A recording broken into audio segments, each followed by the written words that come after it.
महबूब मियां, हमारे ही घर में हमारे इजाजत के बगैर ये जश्न किसके हुक्म से मनाया जा रहा है? गुस्ताखी माफ। ये खादिम माफी का तलबगार है क्योंकि मैंने आपकी इजाजत के बगैर ही इस जश्न का ऐलान कर दिया। जश्न तो आप खुद ही मनाएंगे समीर। अपने अब्बा जान का पैगाम जानकर। समीर खुश आमदीद। अस्सलाम वालेकुम। वालेकुम अस्सलाम। Hello. Hi. Congratulations, Samir. Thank you, thank you. जश्न मुबारक हो दादा। वालेकुम अस्सलाम, वालेकुम अस्सलाम।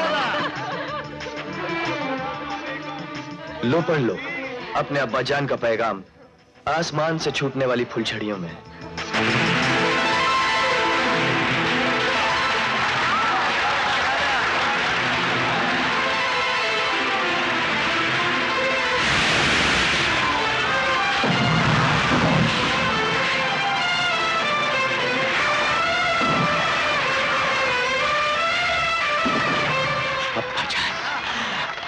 अपने अब्बाजान की ख्वाहिश को तो आपने आसमान में लिखा हुआ पढ़ा, अब हमारे शहंशाह की ख्वाहिश को अपने मुकद्दर में लिखा हुआ पढ़ लीजिए।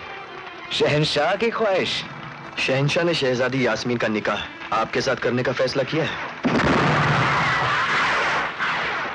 यह नामुमकिन है ज़फर। यह हक मैं और किसी को दे चुका हूं। ओह, गुस्ताखी माफ। क्या मैं जान सकता हूं कौन है वो? एक मजबूर और बेसहारा लड़की जिसकी दुनिया मेरे दम से है। देखना चाहोगे? उस खुशनसीब को कौन नहीं देखना चाहेगा जिसके लिए आप रियासत के तख्त ताज को ठुकरा रहे हैं। समीर।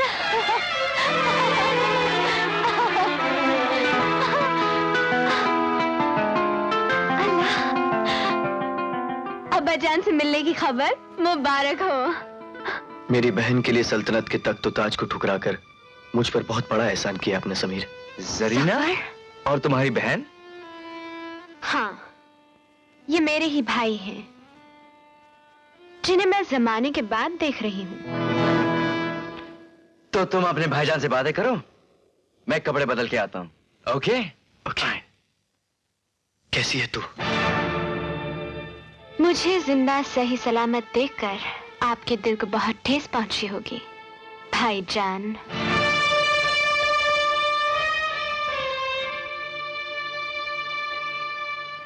कैसी बातें करती तू जरीना?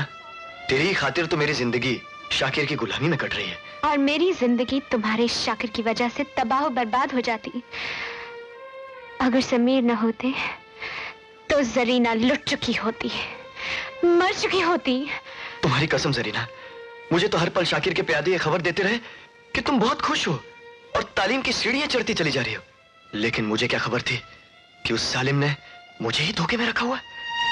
झूठ बोलते हैं आप। मैं सच कह रहा हूं।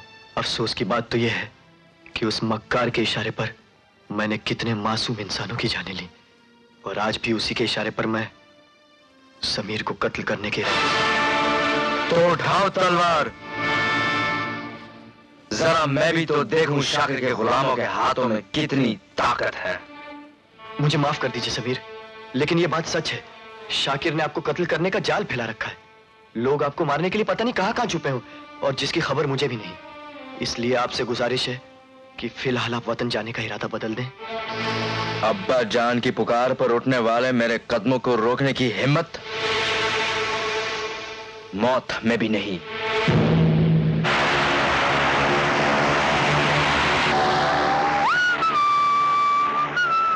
हे! शरारत नहीं।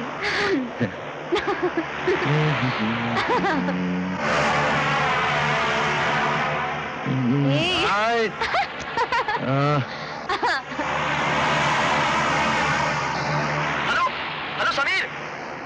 Hello hello Zafar. समीर, अभी अभी इत्तला मिली है कि तुम्हारे जहाज में बम रखा हुआ है, और जैसे तुम लैंड करोगे ये बम फट जाएगा। समीर, अब हम क्या करें?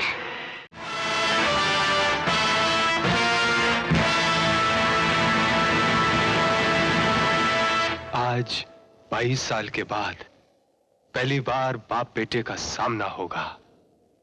आलम बना, मेरा तो कलेजा धड़क रहा है। आपको लगता है समीर मुझे पहचान लेगा? आज दिल की वादी में खून के कतरों की गूंज उठेगी और हर कतरा पुकार पुकार कर कहेगा, समीर ये तेरे वालिद हैं, जा इनके सीने से लग जा।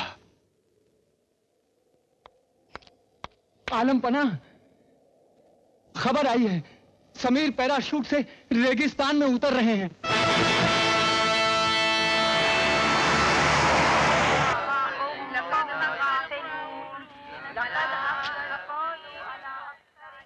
मुफ्ती साहब, कुर्बानी हो गई? हाँ हो गई बेटे। आपने अल्लाह की राह पर 2 ऊंट कुर्बान करने को कहा, मैंने 20 कर डाले।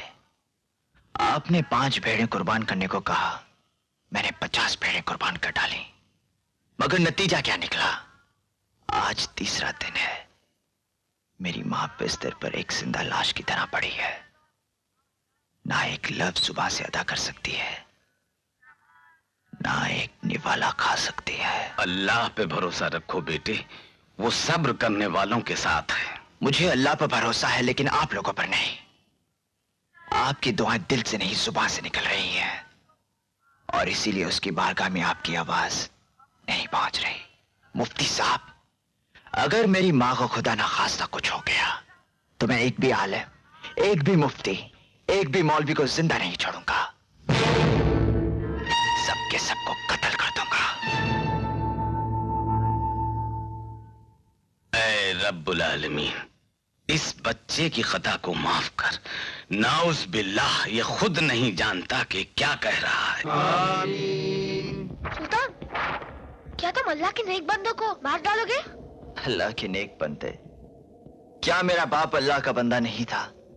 मैं इस जमीन और आसमान के मालिक से पूछता हूं, वो बाप अपने बेटे से कैसे मिल सकता है जिसके हाथ किसी और बेटे के बाप के खून से रंगे हों?